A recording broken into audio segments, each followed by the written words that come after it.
Thaddeus Calivas and I have been working together since 5 years now in a project that connects civil wars with the international system. This study aims to study systematic differences between rebel organizations, armed groups, based on the ideology of the armed organizations. We focus on a revolutionary political ideology, Marxism, but also on secessionism and on the intersection between Marxism and secessionism in the so-called national liberation movements. In the existing literature, ideology has been overlooked as a systematic factor explaining differences between armed organizations, partly because they have argued that ideology can be window dressing and that it doesn't really have implications for what armed organizations do or how they behave. But what we do find in this article is that that's not the case. And regarding Marxism, which is a very powerful ideology, it had clear implications for armed organizations.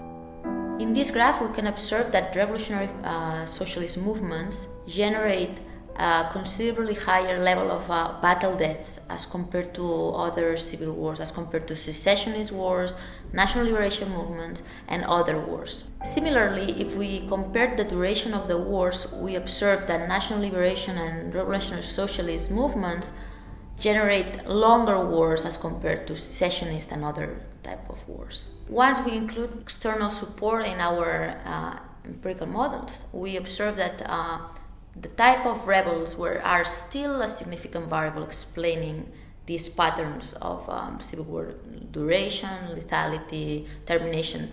This means that there's something else, in addition to external support, that is accounting for these patterns.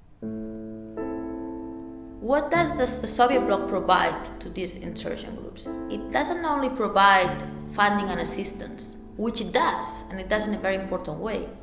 It also provides beliefs and military doctrine. The military doctrine is not purely receiving training from the superpowers. It's also getting an idea of how you have to organize your war, how to do it. And the way to do it for Marxist insurgencies is, well, having a strong organization, centralized, with capacity to indoctrinate, capacity to mass mobilize people, capacity to state build in the areas that they control. And this is a long process, but it's a successful way to wage a war. And that's why these are quite powerful insurgent groups, because they have not only the military assistance and the beliefs, but also this military doctrine that they have received from these communist thinkers and these communist scholars, let's say, of war.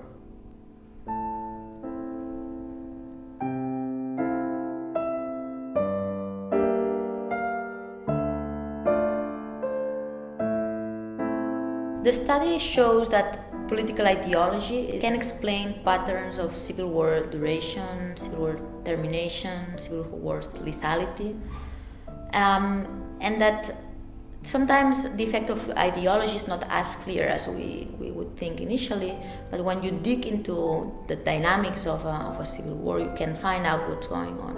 And in this case in particular, we have found out that ideology was relevant for rebel organizations, but also for the states that were fighting these rebel organizations, because fighting a Marxist insurgency would let you have a support that not fighting with a Marxist organization would not allow you to have.